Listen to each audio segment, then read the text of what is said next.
Dalam Bapa dan Putra dan Roh Kudus. Amin. Para saudara, mari kita buka dulu dengan doa.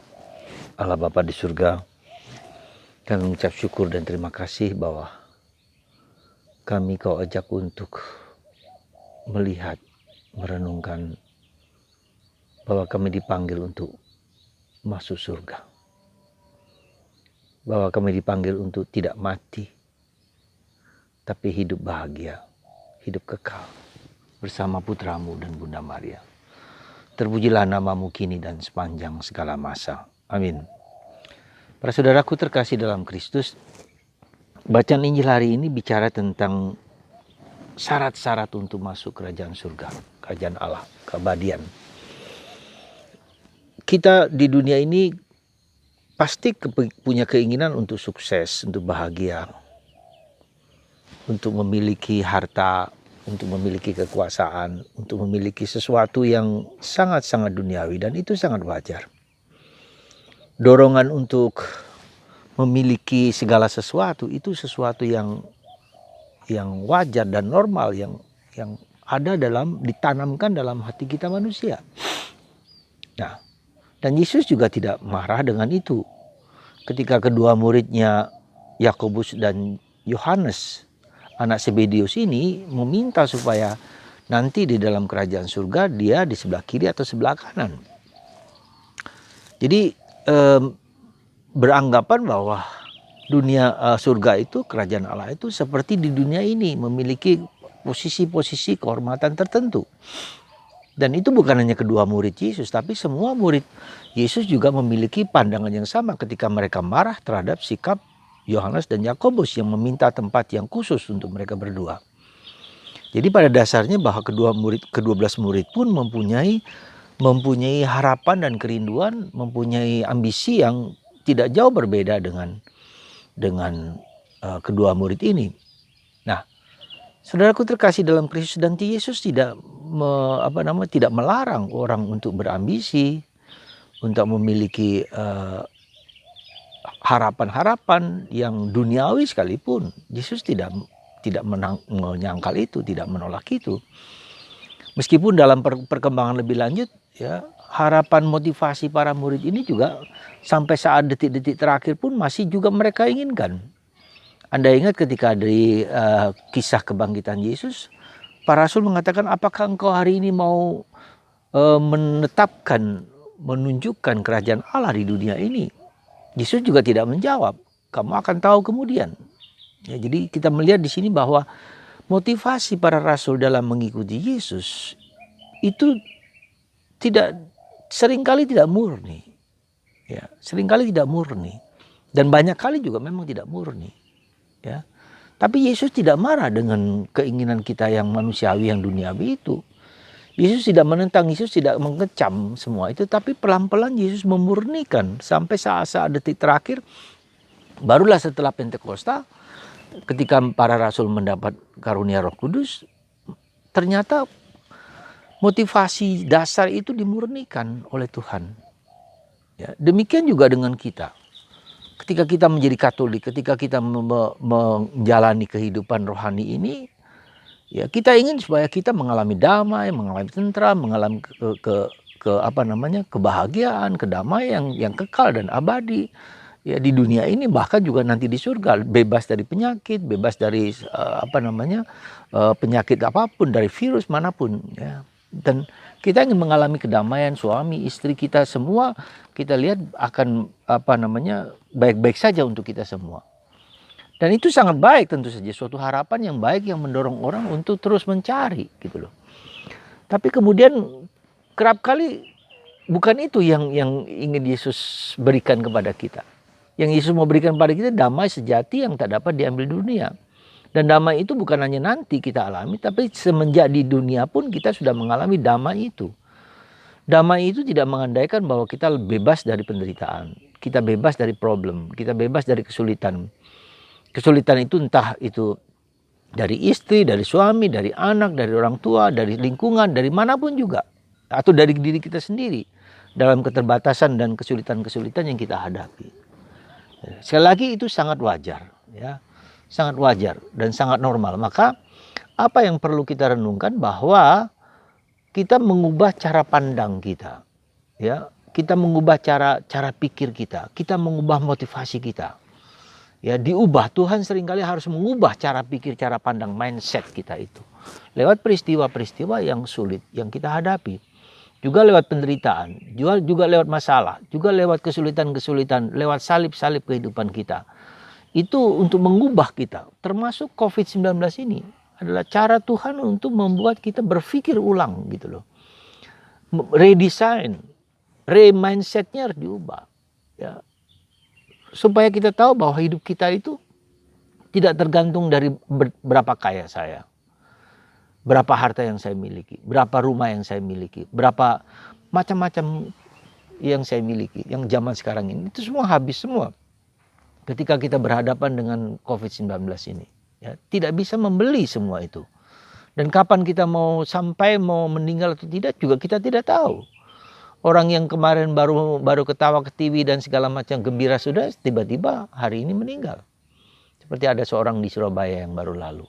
Ya, jadi kita melihat sesuatu yang tak terduga, yang dikatakan oleh Yesus. Kapan datangnya pencuri kita tidak tahu. Nah, sekarang saudaraku, mari di zaman pandemi ini, COVID-19 ini, ubahlah cara pikir kita, ubahlah cara pandang kita. Ya. Maksudnya apa? Mengubah cara pandang bahwa hidupku ini tidak tergantung dari faktor eksternal yang saya hadapi, yang saya miliki, yang saya punyai. Eksternal itu apa? Ya sudah terlihat. Harta, kekayaan, kehormatan, harta benda, dan segala macam sesuatu yang eksternal yang kita duga. Tapi lebih kepada faktor internal di dalam. Bukan hanya faktor doing, working outside. Tetapi faktor beingku, pribadiku, harga diriku, berakar nggak aku dalam Tuhan? Maka salah satu hal yang diminta oleh Yesus di dalam ketika syarat untuk masuk surga adalah bukan ambisi-ambisi, berbagai macam ambisi, meskipun itu tetap perlu, tetapi adalah melayani. Yesus mau mengubah dari perspektif untuk diri sendiri, untuk egoku sendiri, tetapi keluar dari diriku sendiri untuk orang lain. Sejauh mana aku melayani orang lain? Sejauh mana aku melayani Anda, misalnya suami, istri, anak-anak, ya, orang tua, bahkan orang yang sulit sekalipun di antara keluarga kita. Juga bisa melayani diri kita sendiri. Ya, bisa juga begitu. Jadi kita bagaimana kita melayani dengan baik diri kita sendiri, di mana kita tidak menjadi problem maker, jadi membuat problem di dalam keluarga kita sendiri. Kita seringkali mengeluh bahwa keluarga kita A, B, dan C, istri kita, suami kita, anak-anak kita bermasalah, atau bapak orang tua kita. Tapi seringkali problem kita adalah diri kita sendiri. Karena kita tidak melayani diri kita, dalam arti melayani dorongan batin kita yang terdalam, yang meminta kita untuk mencari, menemukan itu, ya, kedamaian sejati itu, berakar dari hidup kita itu. Maka ketika kita gelisah dengan diri kita sendiri, kita menjadi gelisah dengan orang-orang di sekitar. Ketika kita marah dengan diri kita juga marah dengan orang di sekitar. Jadi, saudaraku terkasih, kita belajar menemukan, belajar mencari, melayani kebutuhan dasar kita. Siapakah aku itu? Apa yang kubutuhkan? Secara manusiawi, aku bersandar kepada Tuhan. Kemarin saya menemukan satu kalimat yang bagus sekali dari Santa Teresa Avila. Dia mengatakan begini, ya, I am yours and born for you. Sekali lagi, I am yours and born for you. Aku ini milikmu Tuhan, dan aku lahir hanya untukmu. Pernahkah kita sadar bahwa kita ini milik Tuhan? Pernahkah kita yakin bahwa kita ini memiliki keyakinan kita ini milik Tuhan. Diciptakan hanya untuk Tuhan, untuk Dia, untuk bukan orang lain. I am yours. Aku diciptakan untuk Tuhan dan harus kembali kepada Tuhan. Tetapi dalam perjalanan itu, iblis seringkali menggoda. Maka kalau kita perhatikan dalam manusia Adam dan Hawa, engkau tidak akan mati. Adam dan Hawa, si iblis tahu bahwa kita tidak akan mati. Tetapi dia supaya dia mengalihkan ke dalam dirinya taat kepada dia. Maka gagallah dia manusia. Kita itu diciptakan untuk hidup selama-lamanya. Jangan lupa itu. Milik Tuhan, tetapi jangan mengikuti kehendak daging, kehendak iblis, kehendak kemauan sendiri, egoisme kita. Tetapi mengikuti kehendak Tuhan, kasih Tuhan, kebaikan Tuhan. Berbuat baik, buah-buah roh. Itulah cara kita supaya masuk dalam kerajaan surga. Kita melayani ke Tuhan.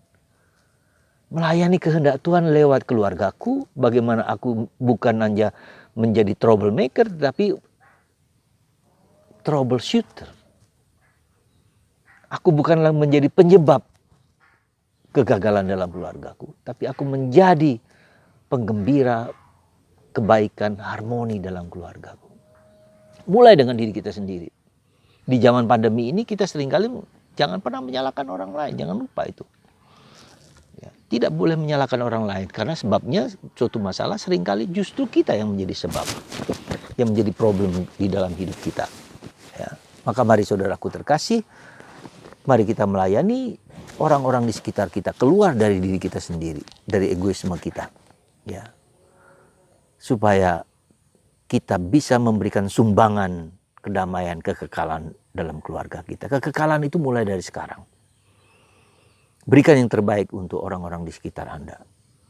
Ya, keluar dari kasih kita kepada orang lain, melayani orang lain. Dan kalau kita mengalami katakanlah cacian, makian, ya, sikap-sikap yang tidak baik dari orang lain, itu indikasi bahwa saya harus menjadi lebih tulus. Bukan menjadi mutung, tapi justru semakin melayani. Dan itulah syarat untuk masuk surga. Semoga Anda dan saya melayani kebutuhan kita yang terdalam, yaitu akan Tuhan. I am yours and born for you, Tuhan. May God bless you, everybody. In the name of the Father, of the Son, and the Holy Spirit. Amen.